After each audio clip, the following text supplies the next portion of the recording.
Righto, welcome yourselves to the HE162A1. Thank you very much for the recent support in the videos recently. I greatly appreciate it. I know things are tough, but I've got to put my head up, I've got to put my foot down, and I've got to get on with either making some content, and either that, or taking a bit of a break. So I've decided that after this video I'm going to take the weekend off, going to go play some games, chill out for a bit, and we'll come back and celebrate 50,000 subscribers as I'm nearly at that marker later. We're flying the HE162A1. Now, this is an event vehicle, specifically a very, very limited and extremely rare vehicle. It was given to winners of the top 8 1 vs 1 tournaments in the 5v5 tournaments. You had to be in the top 8 for that one. And it was introduced in 1.59 Flaming Arrows, and it was in the game files for a while, but it wasn't available until update 1.73. Anyway, I've baited a bunch of aircraft down. And I'm basically screaming my head off because, well, basically half the team is on my 6 right now. They decided to go after the slow and cumbersome 162, just making sure I don't hit anything, when all of a sudden the team comes out of nowhere, and because they're on the deck, well, this is a very satisfying moment. I've never been prouder of a team than I have in this particular point because, well, they're basically dealing with all of the aircraft. This is what happens when you chase after one lone aircraft in realistic battles. What happens is, well, you lose all your altitude, you've lost your energy advantage, and these guys just come cleaning you up because you try turning away. Well, the next aircraft's going to come in and absolutely clobber you and clean you sky high. Now, this Yak-9 is trying to chase down that 262, but I don't know what that 262 fella is doing, so we're going to pull directly up, loop back around, and obviously, we'll go over the specifics of the vehicle later down the line. But first, this Yak-9 needs to actually disappear, and permanently, to Thanos snap him into oblivion, really. Obviously, when you're fighting a Yak-9, energy is of much importance. But you've got 30mm cannons on this machine, a couple of quick bursts, and he is dead. Well, I just thought I'd showcase that clip because it was cool. Now, this machine, right, it is a very important one. It's a unique jet design, and possibly the most notable for its top-mounted engine on the top. The regular 162, the A-2 variant with 20mm guns, is fantastic, but at the same time, I think this thing is just a little bit better. I don't know what it does for me, but the 30mm seem to hit harder, and I tend to be a bit better with 30mm anyway. Along with the rare 262A1 or A2A1 or something along those lines, the beautiful skinned and camouflaged 262 that has 2 less 30mm guns, this machine kind of performs relatively similar to its cousin, the one that's in-game, the A2. About a top speed of 840 kilometers an hour, a turn time of 30 seconds, and a rate of climb of about 23 meters a second. So, not bad with a 250-meter takeoff run.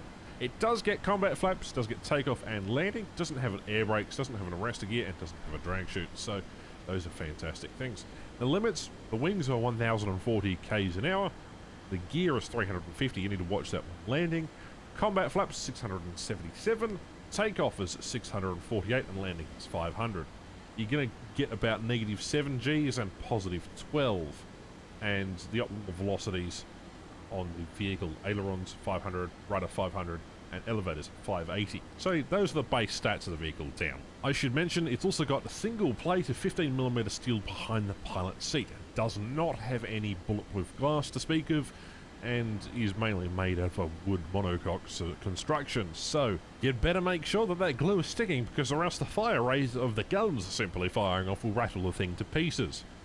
More importantly, the 230mm MK108 guns, while they've got 50 rounds per gun, they're cheek mounted at the front of the aircraft and both armed with the same amount of ammunition, which means that both guns will fire with each other until empty, which can be handy, like the 262s, but anyway.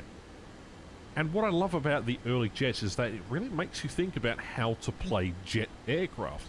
Back in the day where propeller-driven aircraft was actually the mainstay of any air force, changing to jet propulsion was something new and something fancy. And while the performance gains weren't necessarily there yet, But as time goes on, so does the acceleration in what technology can achieve. So you're looking at, early performance, and you're facing vehicles that are incredibly potent.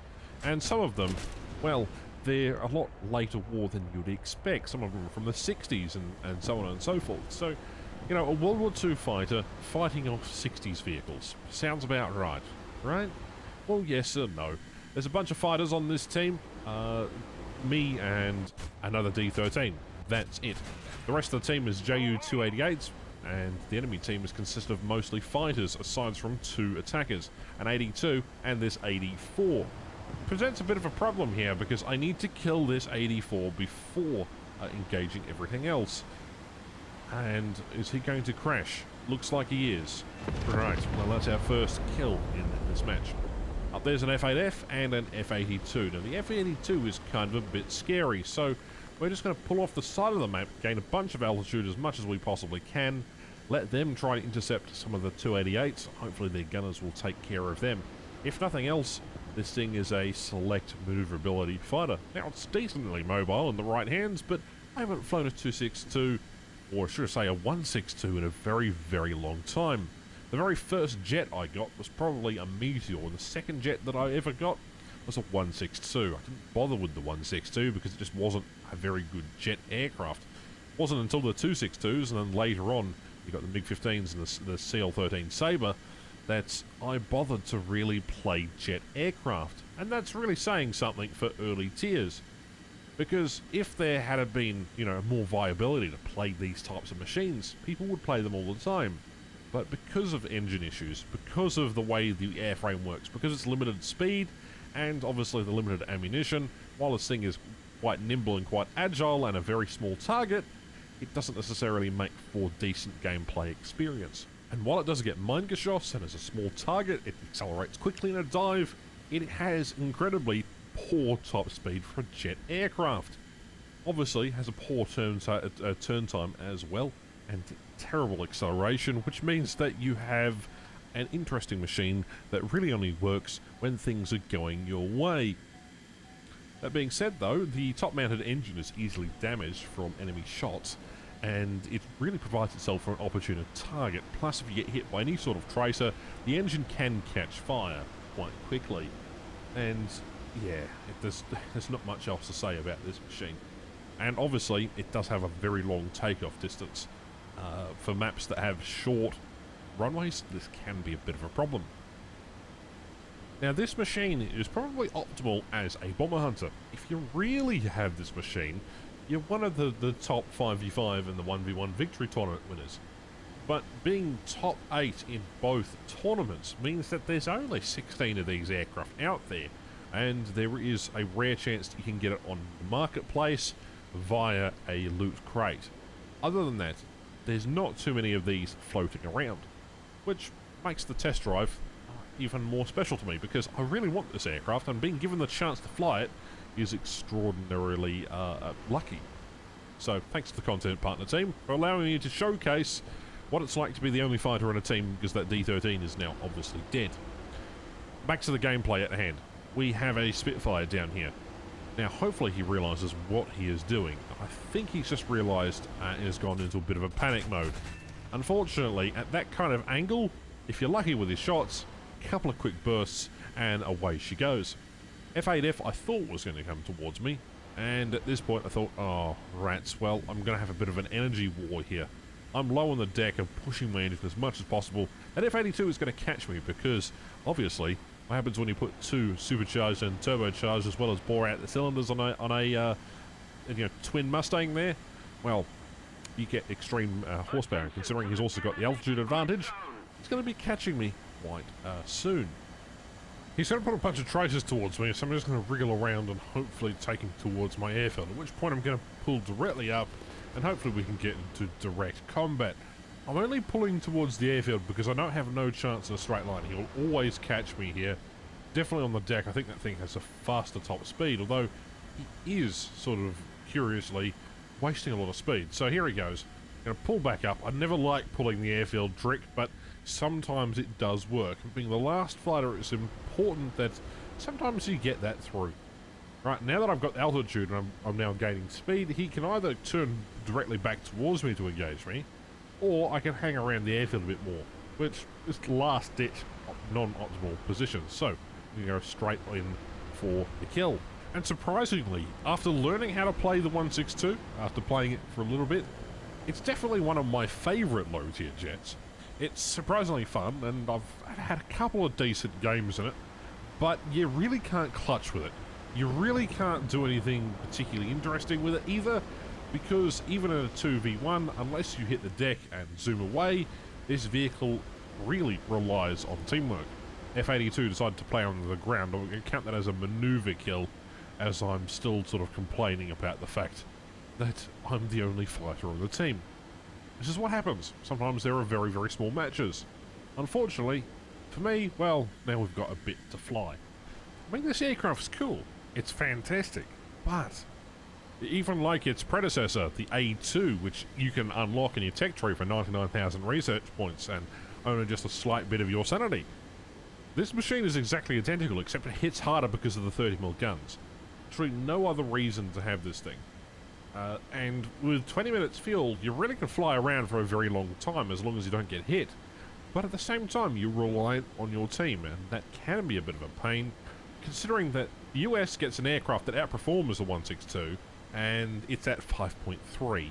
The B-59 is absolutely broken in that regard. Plus there are super props and other aircraft that outperform you in a dive and in a climb, so you're really limited to, well, what is your team doing? And unfortunately in this case, I am the team. The rest are kind of bombers. So there's a PB-4Y up there. I'm going to leave him alone. Hopefully we can get him later. But the most important thing I could do is figure out where the bloody hell did that F-8F go. It was just literally right here tailing this aircraft. There's the Corsair. There you go. It's gone up and disappeared. Anyway, we've got the F-4U, which is debatably a better aircraft than this one. Obviously it's not a jet aircraft, but still, you know, the F-4U is decent aircraft enough that you've really presented in a really hard light. Now he's going to try and force the head-on. I'm going to avoid him at all costs. This is where it gets interesting. This F-8F decides to turn towards the 288. Now I'm rooting for that 288 because he's flying directly towards where that F-8F is landing. Like, I've got the Corsair behind me. I'm outrunning him. This is my only advantage here. I go, you know what, let's go help the bomber out. What's the worst that can happen? You know, go kill the F-8F, get him out of the way because he's low speed, and at the same time be able to sort of clutch it and then run away from the Corsair. Yep, Corsair is definitely on my tail. F-8F has no idea I'm here, turns back towards his airfield, realising that I'm on his 6 and it's a bit too late for him. Good night, mate. You're going back to the hangar. Pull back up around, and we're going to engage the Corsair. This is where things get a bit haywire. Ultimately, this machine is great fun, but, you know, this is why you don't go and do head-ons. Catch you next time.